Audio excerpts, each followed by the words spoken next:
Good afternoon and welcome to another edition of the UK Genesis podcast. I'm your host, Ben Furphy. And hi, I'm Gary Jones.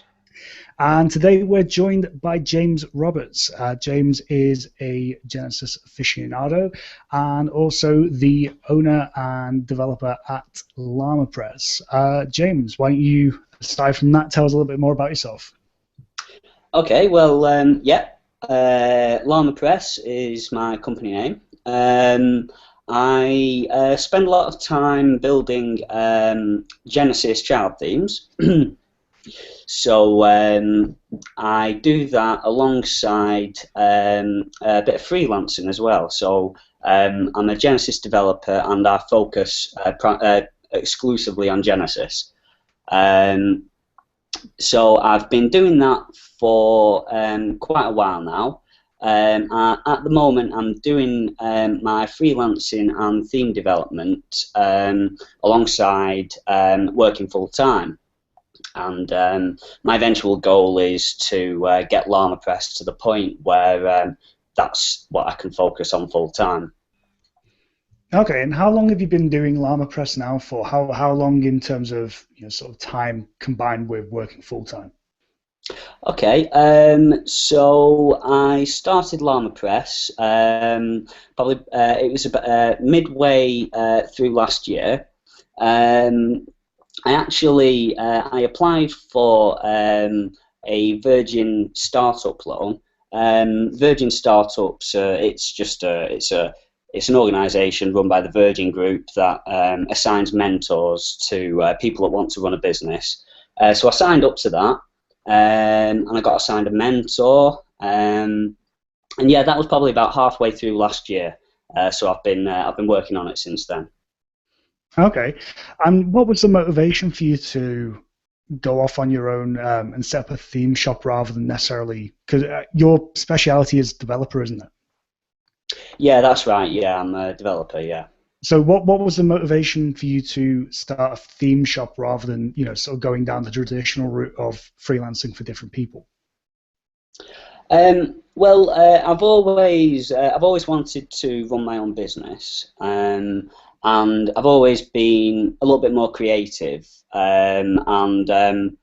As a programmer, it just making themes is something that really appealed to me. It's something that I started doing for my current employer, not building premium themes, just building themes for end clients, and it's something that I really enjoyed. And because I'm quite a creative person, building themes gives me that freedom to be a little bit more creative myself rather than having to follow other people's guidelines and requirements, if that makes sense. Yeah. Is there still some level of, I don't know, trying to fit in with what other people want with your themes, or are you very much just, looking at the type of things that you'd want to buy and putting them out onto the market? I try to build my themes to accommodate for well-known requirements. So, for instance, I'm working on one at the moment that's very nearly completed that puts a lot of focus on accessibility and internationalization. Because that's a need. So I try to build well-known needs into my theme, so I make them responsive. But when it comes to design, building premium themes gives me that little bit more freedom to be creative. Okay, and who are your themes targeted at? Sort of at the moment, while regular Joe Blogs might know that he needs to have a responsive website, he's not necessarily going to know that he needs to have an accessible website or have internationalization. So are your themes predominantly aimed at sort of the type of people who are do it themselves, or are they typically directed at developers who are looking for a solid base upon which to build their own themes? Developers is my target market. As a developer myself, I think that puts me in quite a good position because a lot of the things that I'm building is stuff that I've needed. So when I've needed an accessible theme, I know that that's a need because it's something that I've needed myself in the past. Okay. What's your approach when you are deciding to create a new theme? What's the sort of the main thrust? Is it that you decide that you want to add something new, or are you sort of responding to a requirement or an issue that you've come across? So when I'm building a new theme, it will be like, for instance, the one that I'm working on now is, like I said, it's focusing on accessibility, and that's because my previous themes haven't previously put as much focus on accessibility. So I saw a need for that, so then that's prompted me to make a new theme. I've also I've seen a lot of people saying that they want a good starter theme. Because when they, a lot of people, when they get a design from a client, they'll use some sort of third-party starter theme, build on that. So that's what my current theme is. That's the theme that I'm building at the moment. It's a starter theme because I'm trying to fill that need, so to speak. Brilliant. So obviously we're about 5 minutes in now. If you do have any questions that you want to ask James, feel free to use the hashtag UKGenesis or tweet them at UKGenesis, and we will ask James in about 5 minutes. So get your questions in, and we'll put them to James in about 5 minutes' time. So obviously, you've got experience on both the development side in terms of working for a client, as well as working on a theme itself. Is there any difference between the workflow that you have for one versus the other, or do you find that they're broadly the same? No, they are very different. When I'm doing some work for a client, a lot of my clients, in fact, all but one of my clients are developers themselves, and they're outsourcing bits of work to me. So in that scenario, the client will set up a staging site for me to go and work on. Whereas when I'm building a new theme to add to the theme collection, I tend to do all that locally rather than on a staging site. So it's they are different workflows. I use like I said, I develop locally, so I use desktop server when I'm building a theme. But the clients that I've worked with so far use WP Engine, so they're able to provide me with a URL for a staging site that I can then work on. So yeah, it's two different workflows. Yeah. Have we lost Ben? We might have. Done, absolutely. Okay, well, I'll carry on. Okay. So let's see what questions we've got to. So, what can you tell us about what you said about kind of you've got two different workflows? Can you guide us through what tools and kind of applications you use for those kind of different workflows? Yeah. So when I'm building a theme to add to the collection, I'll start off. Well, the one that I'm building at the moment, I've not used any kind of third-party starter theme. It's all been I built it from the ground up, so it's all done locally. So I use desktop server, and I use Sublime Text. So I'll just develop the theme locally on a sandbox website. And then when I'm happy with it, it's all kept in GitHub, so I can well, actually I use Bitbucket, but it's all version controlled. And then when I'm happy with it, I'll then go on to create a demo website for the theme. So I'll put some demo content in there, and I'll then proceed to upload it to the website so that it's available for download. When I'm developing for a client, they'll like I said, they usually provide me with the URL for a staging site. So then it'll be a case of downloading whatever files that I'm going to be working on them. And because it's a staging site, it's not open to the public, so you do have that ability to work on a live URL, so to speak. So that's basically what I do there. I do all my code editing in Sublime Text, upload it all to the staging site. The client will then look at it and either say yes, it's great, or give me a couple of amends. But I'll then do the amends, and yeah, that's my workflow for client work. And what about for kind of the business side of things? Do you use any kind of, how do you get out invoices or quotes or estimates? How do you communicate with the customer? Is it email? Is there a project management system? Anything like that? Yeah. So sending out quotes, it's just been email communication. So the client will just ask me how much something will take. I'll type them up an email and send them an estimation. For invoicing, I'm using something called HiveAge at the moment. It's just an online application that allows you to generate invoices and send them out. It comes with various add-ons, so you can add payment gateways in there, such as Stripe and things like that. So I use that for my invoicing. I use Trello, but not to its full potential. I only use it for to-do lists for myself, really. But I do know that it comes with various collaboration functionality, so you can work with other people in Trello. But I'm at the moment just using it for to-do lists, basically.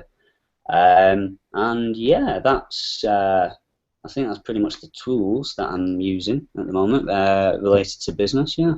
So the kind of almost like a two-part question is: do you track your time, and if so, how do you track that? And from then on, do you kind of bill for that time, or do you do a project-based billing or value-based project billing? Yeah, I do track my time. At the moment, I track it manually, so I've not got an application that does that for me. And yeah, I charge by the hour. Some clients will come to me with a budget, so we'll come to some sort of an arrangement where we can do like a fixed fee per project. I'm quite interested in value-based pricing. It's not something I've done too much. Well, I've not done anything with it. I've not done too much research into it as of yet, but it is something that I'm very interested in looking at in more detail. It's just trying to work out how that would work with my clients being developers a lot of the time.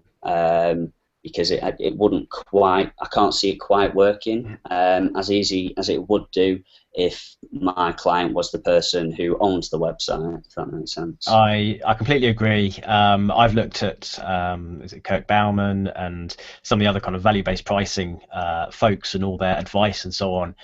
But to be able to provide a service to your peers, which is effectively what you're doing and what I do as well, it's far trickier to find the obvious value. Some bits it might be that kind of our clients are just overworked, not enough time to complete something, and need somebody to come in and do it. Other times it's there might be a tricky bit of work that perhaps the designer, somebody who's more designer focused, can't do the development side. And so there is some value in that, but to be able to say, well, how they're not going to increase necessarily their bottom line as such, because ultimately it's their end clients who is going to be able to greatly increase their bottom line. So you're just kind of providing that service as opposed to something with immense value. So I agree. I find it difficult to value-based price on that. So yeah, it is something that I want to look more into, but yeah, I'm not too sure at the moment how that would work out. A couple of questions.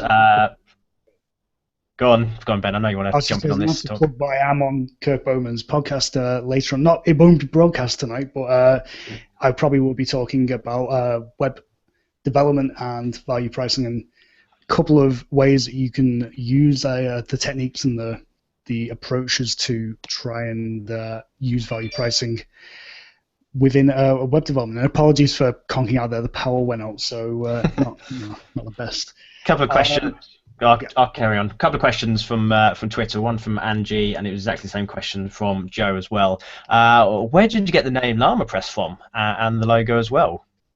The name, it was just I wanted to come up with. It's quite similar to the Purple Baby Hippo. I just wanted to come up with something quite catchy. Press, because of WordPress. And yeah, it was just me and my friend were brainstorming one evening, and it was actually my friend that came up with the idea, LlamaPress. So I just heard it, and I was like, yes, LlamaPress, that's fantastic. So and the logo is just something that it's a little diagram of a llama in a circle. So the circle was taken from the WordPress logo, because it's all about WordPress. And yeah, the llama is just a llama.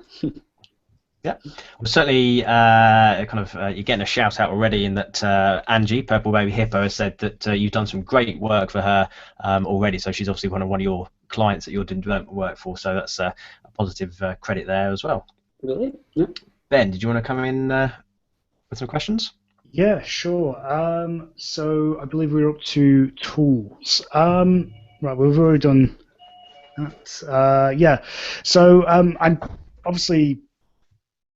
personally met you for the first time at Genesis, WordCamp Birmingham, right?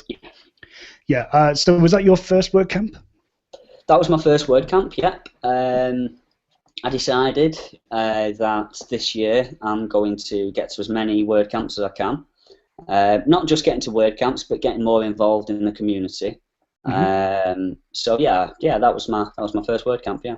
Are you planning on? I believe it's called ThemeConf. I'm not 100% sure. It's the event that's being ran by a couple of people behind WordCamp London. I believe some of the people who are going to be there are. Just give me 2 seconds. But it is up your way. Well, it's up our way, I suppose, because that's the sort of your Lancashire, Liverpool way. So yeah. But yeah, I mean, what other WordCamps are you looking to try and attend? Because I mean, obviously there's not any really that have been announced in the UK yet, but obviously there's WordCamp Europe. Are you planning on trying to make it to there? Yeah, well, I went to WordCamp London as well as Birmingham, and I've got my WordCamp Europe ticket booked, and so I'm going on a little bit of a holiday before WordCamp, and then going to Seville, and going to go to WordCamp, so that'll be good.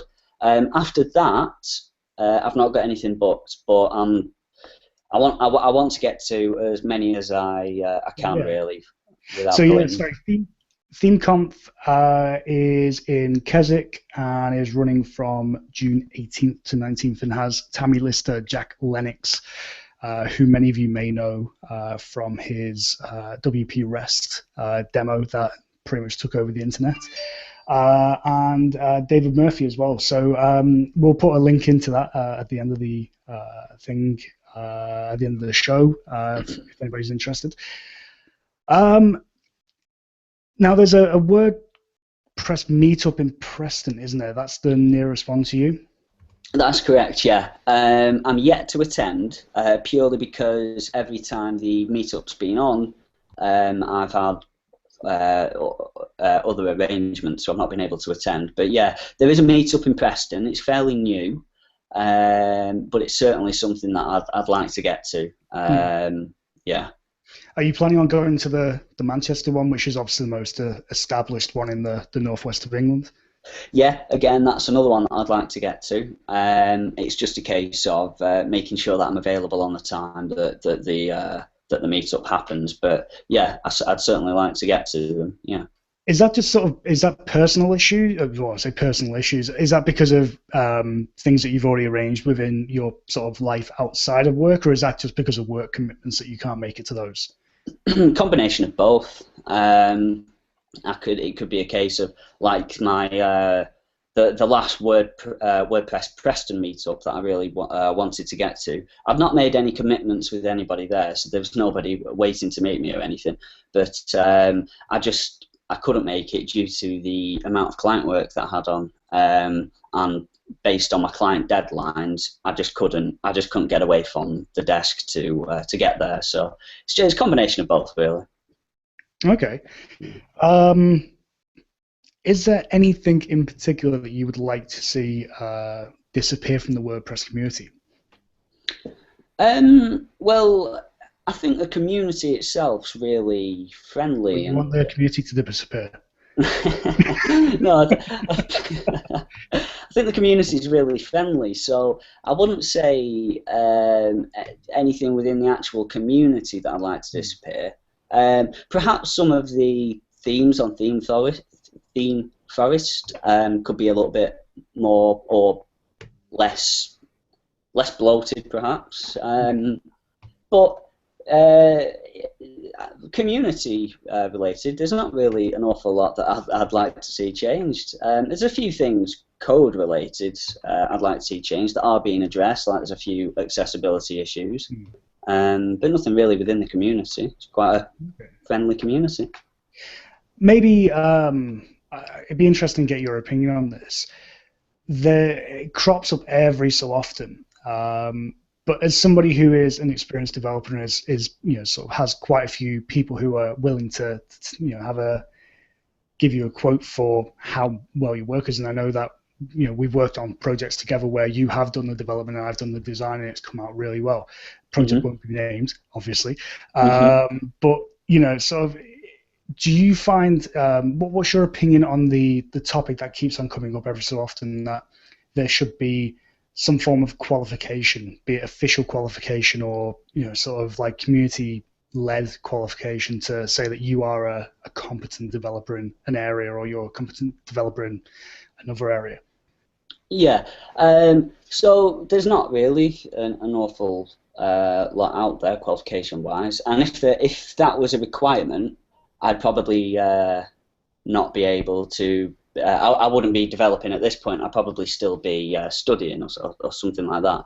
I don't think it's really necessary as such. I went straight from secondary education into employment, and because there's not that much qualifications in regards to development, I was able to just basically learn the trade, learn how to code.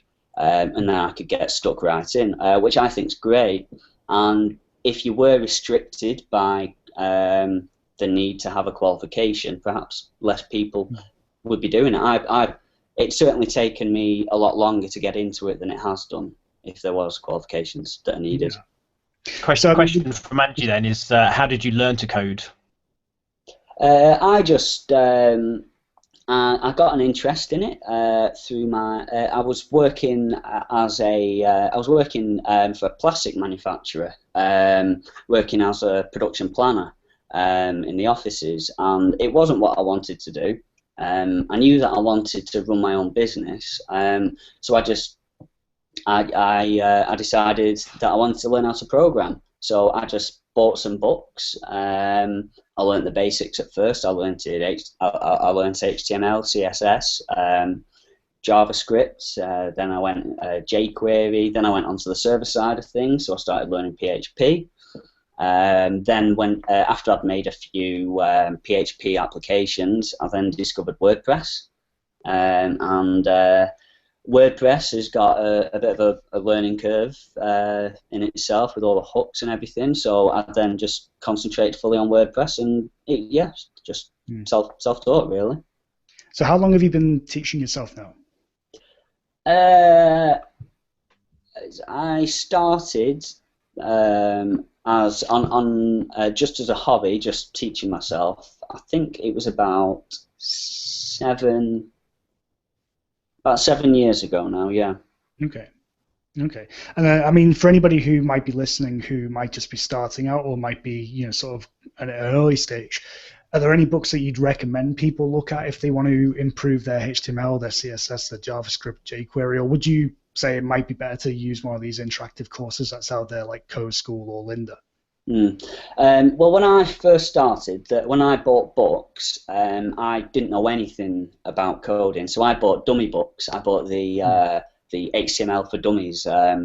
So if you're just trying to improve the skills that you've already got, I wouldn't advise going down that route. I'd probably advise going on one of these interactive courses. But if you're just starting out, it worked great for me, these dummy books, but they are just a starting point, obviously. So you take your knowledge from there, and then you go on to some of these interactive courses. Or I find YouTube to be a great resource. I'll just Google how to do something. YouTube how to do something, and I'll get a good video. I mean, personally, I'd recommend John Duckett's books. Have you read those? I've not, no. The HTML and CSS and JavaScript and jQuery, they're basically really, really well organized, simple books that just take it stage by stage by stage. And I bought the HTML and CSS book really for clients who were looking to get a bit of a stronger understanding of how to sort of structure their content within the code editor in the days before I was using advanced custom fields. And I found it was a really good way, and it was really well presented for sort of clients who didn't want to pay out for Lynda or didn't want to pay out for Code School and actually learn what they were doing, but just have a pretty good understanding of the basics. Yeah. So, I mean, it might be the case that there's nothing again in this, but I mean, is there anything from the Genesis community that you'd like to see disappear? Oh, sorry. In fact, actually, sorry, I've just read that question wrong. I haven't got my glasses on. What's the best thing about the Genesis community? Unless, of course, there is something that you want to see disappear. Without sounding all cheesy, and just the community itself, just how friendly people are. It's something that I've only been a part of since basically when I started Llama Press is when I started getting a bit more active within the community. And it's been good because I've spoke to some really nice people, and everybody is very keen, very open to offering you advice. So there's been a few times when I've gone to various people just asking for some advice, and they've been very helpful, which is great.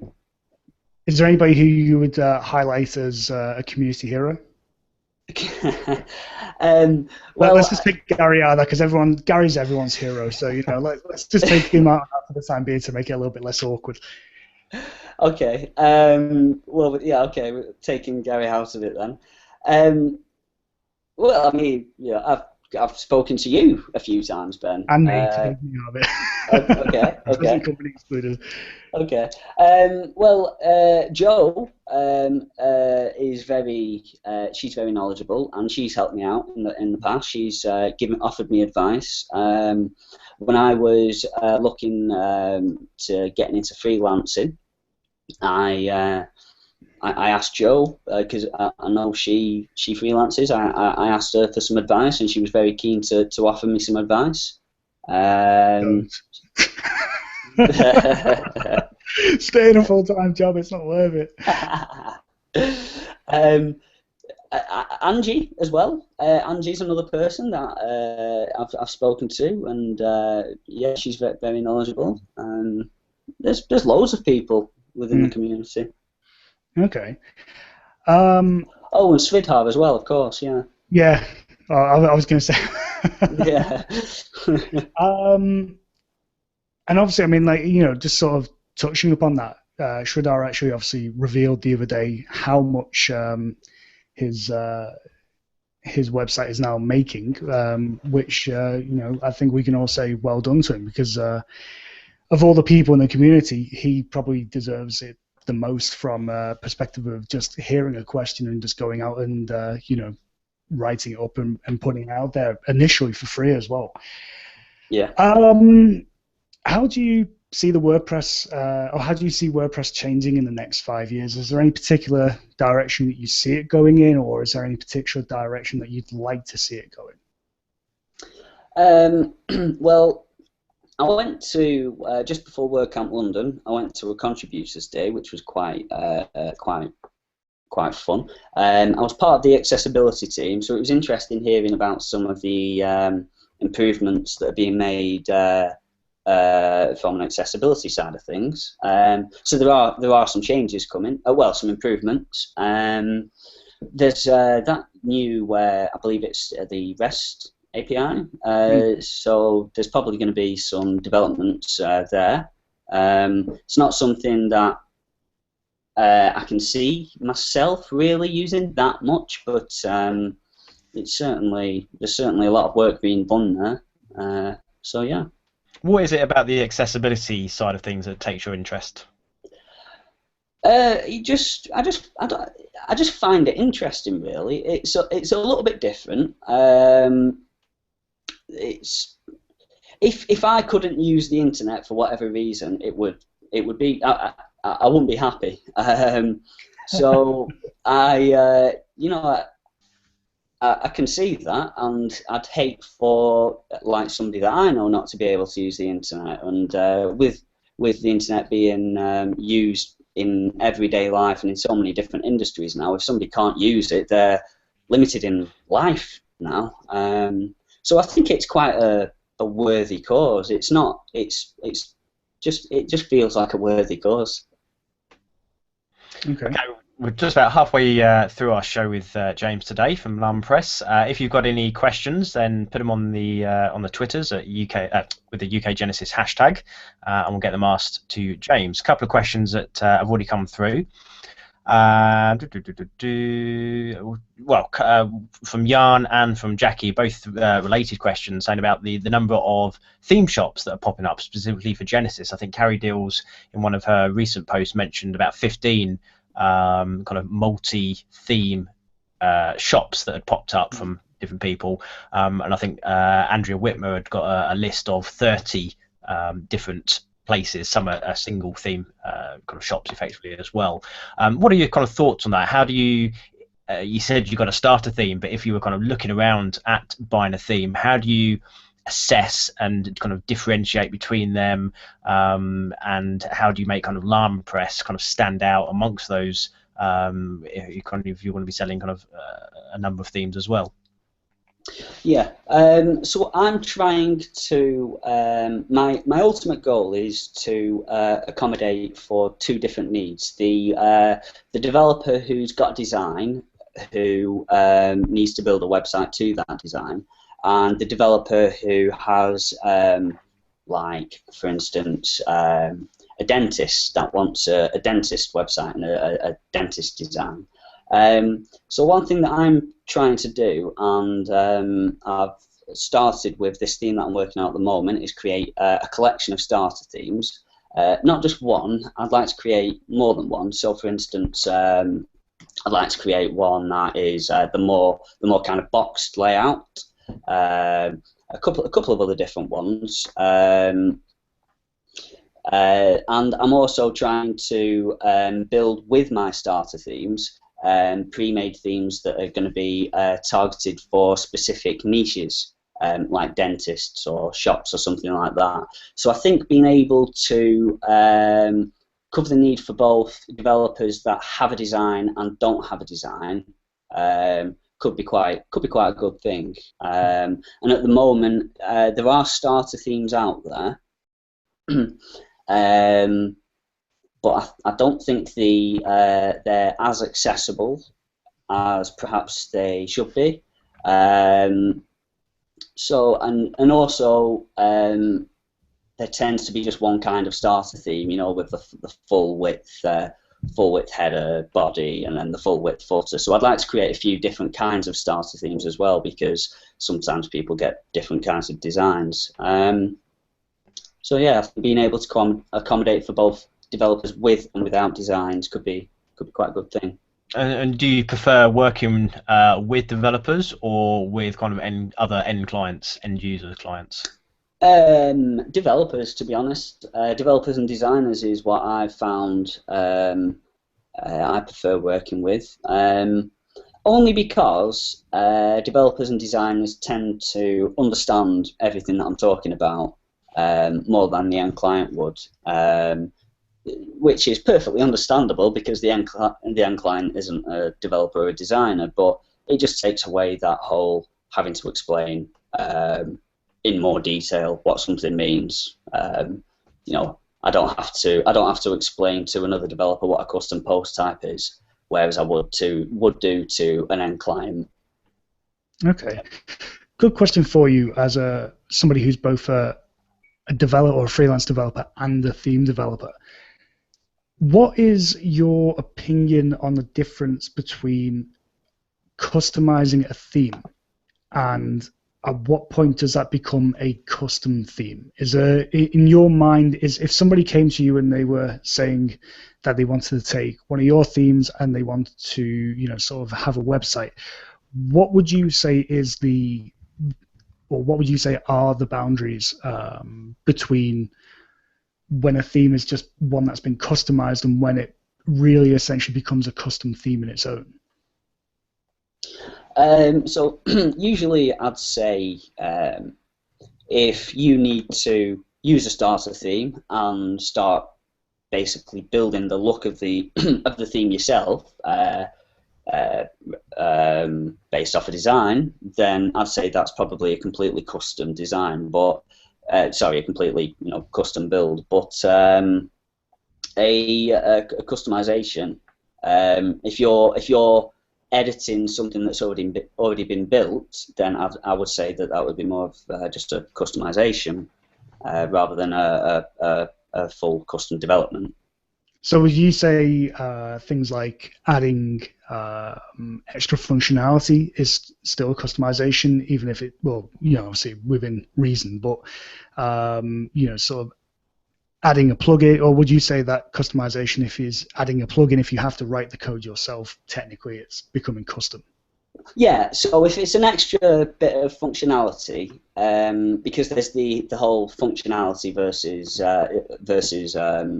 look and feel of the website. If it's an extra bit of functionality that requires a plugin, which it probably would do if it's functionality, then I'm sure Gary would say you should be building it as a plugin regardless. Yeah. Then that would be a custom plugin. But if I'm just modifying the look of an already existing theme, then I'd say that was just a bit of a customization. Okay. Got some more questions coming in from the Twitters. One I saw before, it was from Carlo, touching more upon the fact that you said that you will develop on a staging site if you're working with another developer. How do you get the stuff that you've developed to the staging site? Are you using FTP and then editing it on the FTP and uploading it, or are you still developing locally and then uploading changes via FTP to the staging site?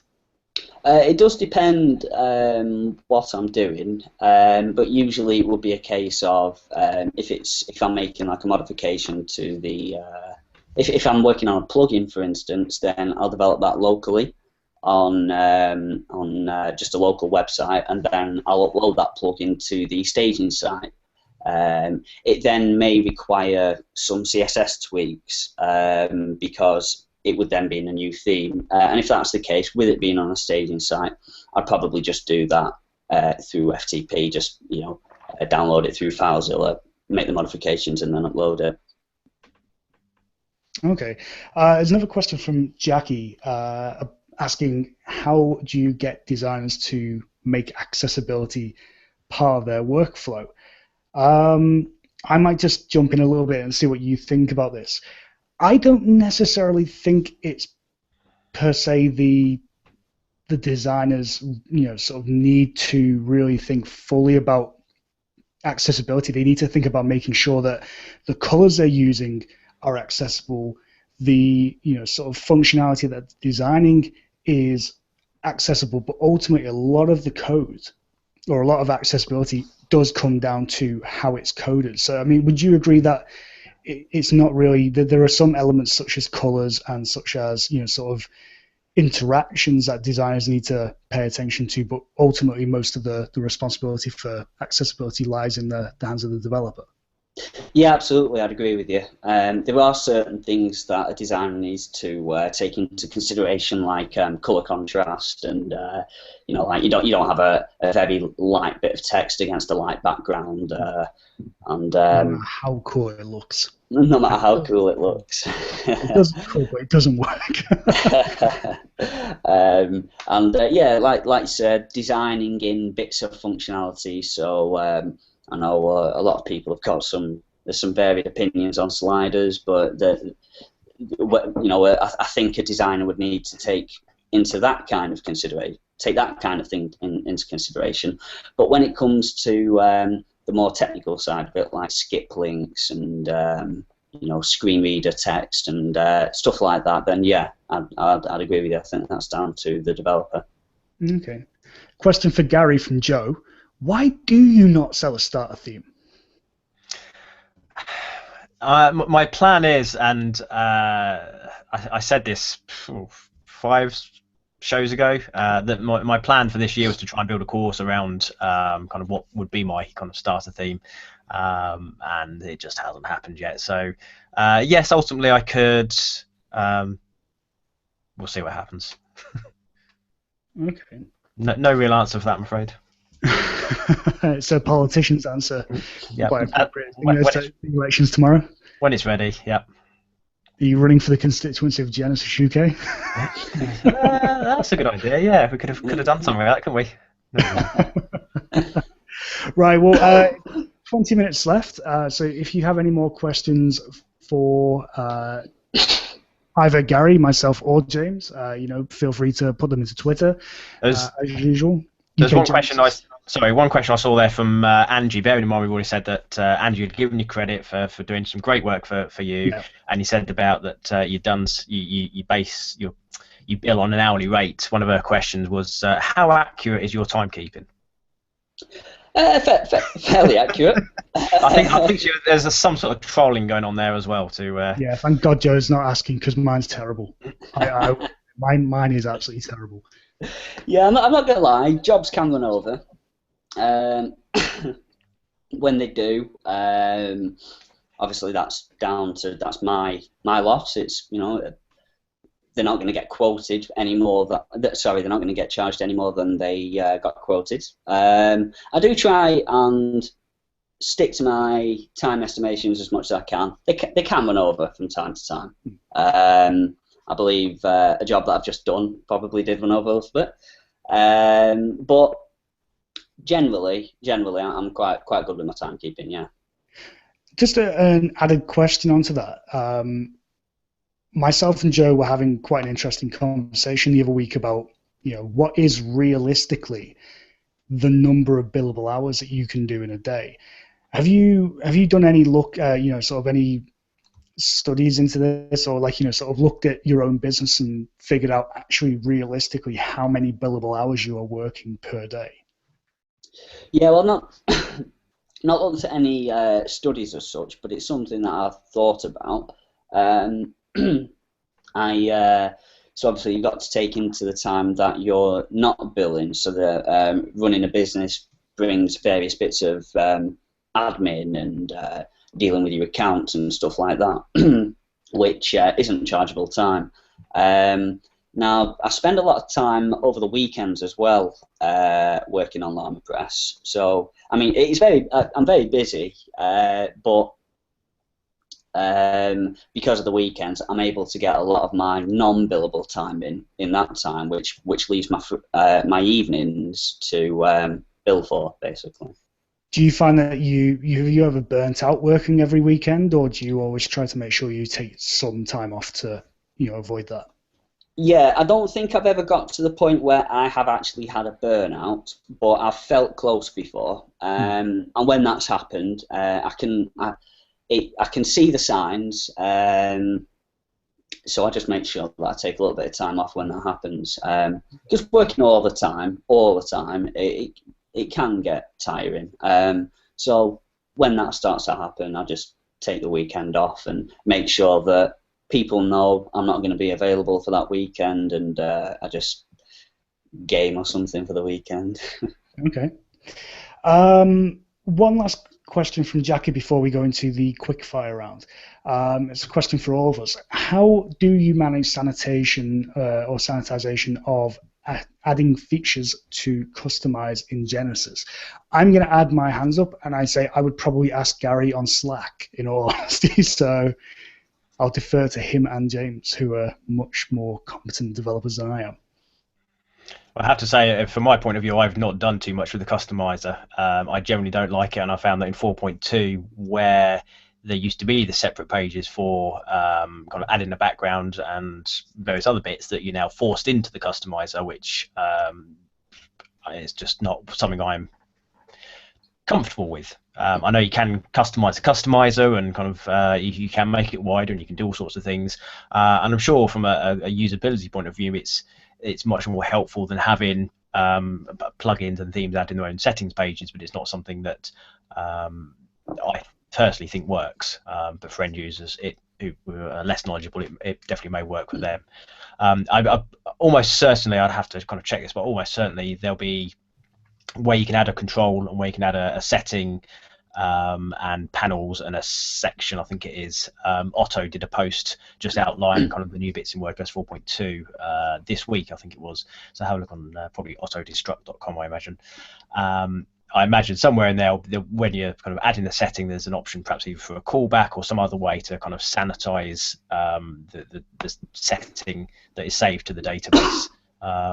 Obviously, WordPress has, as part of the settings API, it has a selection of sanitization functions already. So you can say, yes, I'm only expecting a positive integer. So there's the abs int function that you can apply to kind of the value that comes in, and various other ones for kind of strip tags and various other sanitization functions. So most of what you need are built into kind of WordPress already. In terms of the Genesis, there is a Genesis sanitization class as well, and for if you're building it's not within the customizer, but if you're building either a child theme kind of settings page, or perhaps a plugin page, a Genesis related plugin page for it, then you can extend the Genesis settings classes, and that supports sanitization as well. And of course, I mean, it's important to note that sanitization is very, very important, especially in recent, weeks since the cross-scripting issues that have come out with various plugins and themes. And I know from one of my own clients being hacked, it's not something that is just an idle threat. There is a real risk out there if you don't actually sanitize inputs that are going into the database. Yeah. Okay, so we'll move on to the quickfire round. What did you want to be when you grew up? First thing I can remember I wanted to be was an inventor. Then I had a couple of other little career ideas when I was younger, but pretty much, yeah. I wanted to be an inventor when I was younger, and then it kind of evolved into running my own business. Okay. Mac or PC? Used to be PC, now Mac. Okay. Throw an extra one in for you. What's the last non-fiction book that you read or are reading? A tangent in there. The non-fiction one. Yost's book. Not his most recent one, the one before that. I can't quite remember the title of it, but I've not read it from front to back, but I've done quite a bit of reading of that, yeah. Okay. What code editor do you use? What, sorry? Code editor. Do you Sublime Text. Sublime, okay. 3 or 2? 3. 3. Now that he's finally updating it again. What do you use for when you're developing locally? Desktop server. Desktop server, okay. And when you're deploying websites, if you're not using desktop server, what FTP? If I'm not using desktop server, we're deploying. I'd use desktop server if I'm deploying live. If I'm deploying a website, but a lot of what I do is on a staging site already. So what FTP would you use? Oh, sorry, FileZilla. FileZilla. Okay. Yeah. Does it not annoy you how it automatically downloads an update every time without actually asking you, and you end up with about 15 downloads? Kind of, yeah. Yeah. What do you use when you're designing your themes? Do you do it in the browser or pen and paper, or? It'll start on pen and paper, and then I'll take it to what used to be Photoshop. Is now I'm using Sketch, and yeah, that's how I do that. Okay. Do you have a must-have plugin or go-to plugins if you can't decide on one? There's a few that I install on pretty much every website that I make. So WordPress SEO by Yoast. More than likely, advanced custom fields. Some sort of caching plugins that'll either be W3 Total Cache or WP Super Cache, I think it's called. Yeah, it depends who the website's for. If it's for an end client, then I'll do like SEO and caching and stuff like that. If it's for a demo site, then maybe I wouldn't do the SEO one. Okay. What is your? Well, I'm not gonna ask. Do you have a starter theme? Because that's a pretty obvious question. But what is the starter theme that you use when you're developing for Genesis? Well, now it's my new one. Which is written in Sass, but the Sass does compile into quite a nice, easy-to-read CSS style sheet. Before the one that I've got now, I've tried a couple of different ones. I've used the one from Studio Press. I used, I think Carrie Dills has got one that I've used a couple of times. Utility. There's another one. The one before that. Yeah, the one before that. Yeah, I've not actually. Winning agent. Winning agent. Yeah, I think that's it. Yeah, but yeah, now I'm using my my Sass version. Okay. Have you ever written a plugin for public use, or? I've written a couple of plugins that just simply register custom post types, but nothing much more than that. I have spent a lot of time trying to think of something cool to build, but no, nothing yet. Okay. Have you ever? Well, yeah, you've written a public theme. We'll change that one up slightly. What's your favourite theme that you've written so far? I keep mentioning it, but the one that I've worked on at the moment, it's my proudest bit of work. It ticks all the boxes, so I'm really looking forward to that one being done. Okay. Is there anything that you would like to see changed in Genesis itself? There's a couple of the accessibility issues that are already being addressed, so that's dealt with. There's a couple of bits of Genesis that we don't really use, so like the blog template. But then again, for backwards compatibility, I don't think that can really be removed. I think it's going at a good pace. Okay.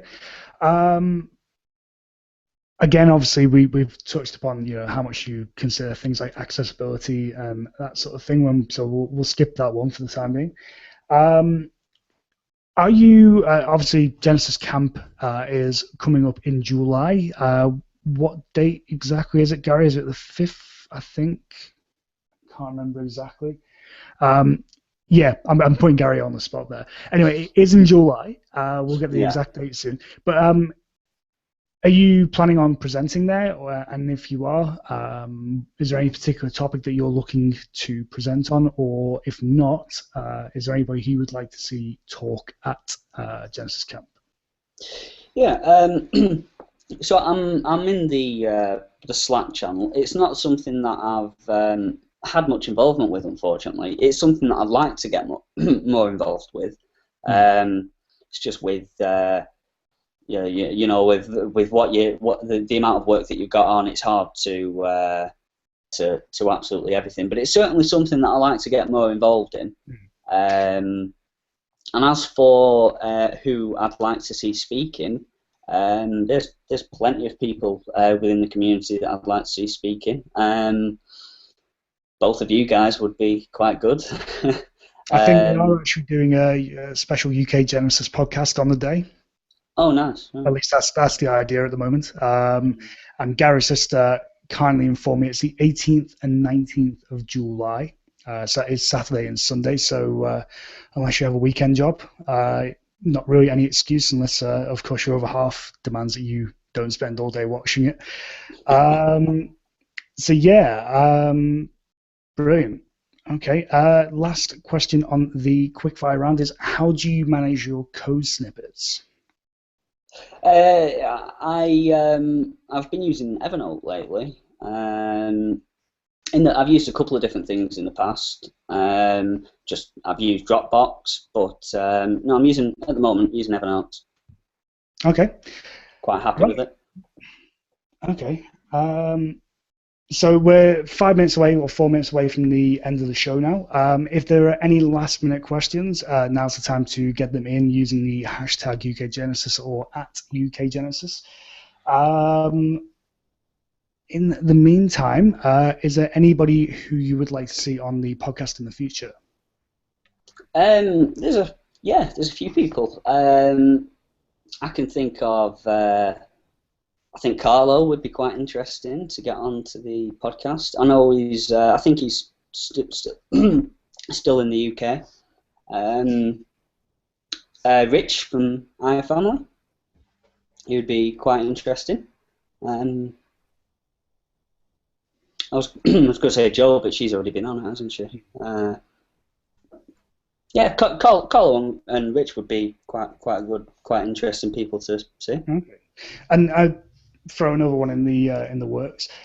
Obviously, me and Gary have been talking about the idea of possibly doing a panel discussion. I mean, is there anything you'd be interested in seeing a group of people discuss on the show? It'd be good to. I'm obviously very interested in accessibility at the moment, so it'd be good to listen to an interesting talk about accessibility and what's going on there. So yeah. Okay.